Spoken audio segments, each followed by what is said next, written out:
E para continuar esse assunto sobre os presídios brasileiros, está aqui conosco no estúdio do Jornal da Justiça hoje o Defensor Público Geral Federal em Exercício, Edson Rodrigues Marques. Boa tarde, doutor. Boa tarde, Érica. Tudo bem? Tudo bem. Bom, esse assunto hoje dominando os nossos noticiários, né? A tutela do preso é do Estado, né? No caso dessas rebeliões aí, o Estado também é obrigado a preservar a integridade física do detento, né? Como o senhor avalia essa situação diante de tudo que ocorreu? Então, segundo nossa Constituição e decisões do próprio Supremo Tribunal Federal, a tutela física, a integridade física daquela pessoa que está cumprindo pena no sistema prisional é do Estado.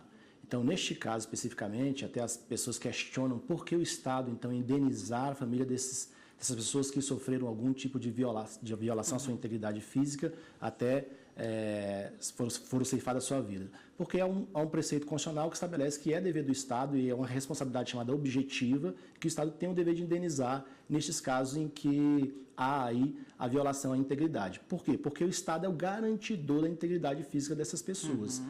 Eu sempre dou exemplo, claro que tirando as diferenças naturais de tudo isso, mas é o caso, inclusive, de uma criança que está numa escola pública e aí ela sofre algum tipo de acidente. Também nesses casos, o Estado é o garantidor da integridade física. Veja se a criança ali, por exemplo, ela perdeu um olho porque um coleguinha atingiu ali o seu globo ocular com um lápis, por exemplo. O Estado também tem que indenizar. Então, não é uma situação distinta ou específica ou especial, não. É uma situação em que o Estado, na verdade, tem o dever de garantia da integridade física dessas pessoas que estão no sistema prisional.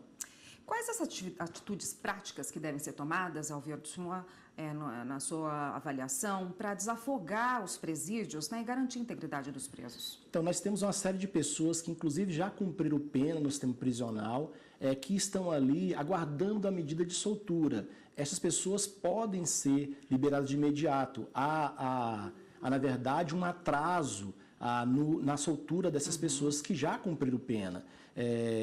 Até me parece que as pessoas estão com a falsa impressão de que o Estado vai liberar presidiários para o meio da rua. Primeiro que é estigmatizante a questão de dizer que vai liberar presidiários. Presidiários não são liberados. São liberados pessoas que não cumpriram pena ou pessoas que não deveriam estar dentro do sistema prisional. Por exemplo, presos provisórios que já passou do tempo de ficar ali na questão provisória, ele já deveria ter saído. Pessoas que estão num crime de menor potencial ofensivo, que nem deveriam estar lá no sistema prisional, poderiam cumprir penas alternativas. Pessoas que poderiam estar em regime de prisão domiciliar, por exemplo. Né? Veja que quando nós falamos de uma pessoa que tem condições econômicas, que tem ali uma propriedade considerável ali, que tem as suas mansões, elas podem cumprir o regime prisional até na questão provisória em sua residência com a tornozeleira, porque uma pessoa que não tem condições materiais de ter mas tem sua casa ali simples, por que ela também não pode cumprir essa medida provisória na sua residência? Ela pode sim, há essas alternativas. Qual a situação hoje no Brasil dos presos provisórios?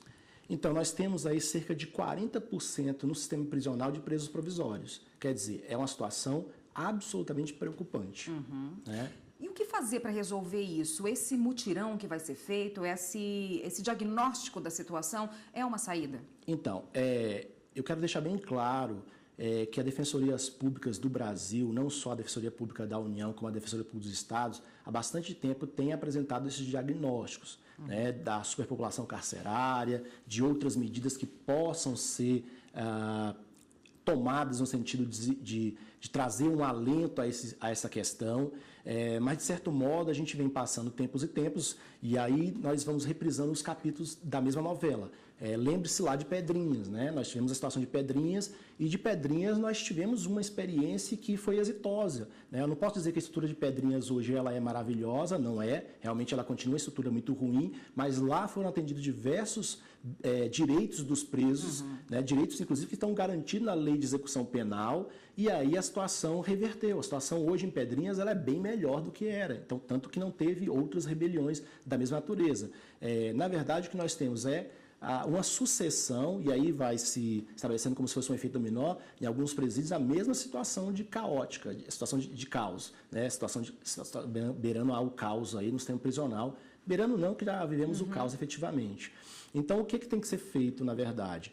O que o mutirão vai fazer? O que a gente está pretendendo com relação ao mutirão? O ministro da Justiça nos convidou a formar ou a rebuscar ou revisitar o mutirão que foi feito antes, por essa experiência que a Defensoria Pública tem no sistema prisional, né, pelo olhar específico que a Defensoria Pública tem, não que a gente vá conseguir resolver, que a Defensoria Pública tem um déficit muito grande de defensores, ela não vai conseguir resolver todo o sistema prisional, até porque também depende dos magistrados, obviamente, então vai ser uma ação conjunta, não é uma ação isolada, né, e na verdade esse mutirão é o início de um resgate de algo que foi feito lá atrás, que a gente entende que deve ser permanente, que não deve ser provisório.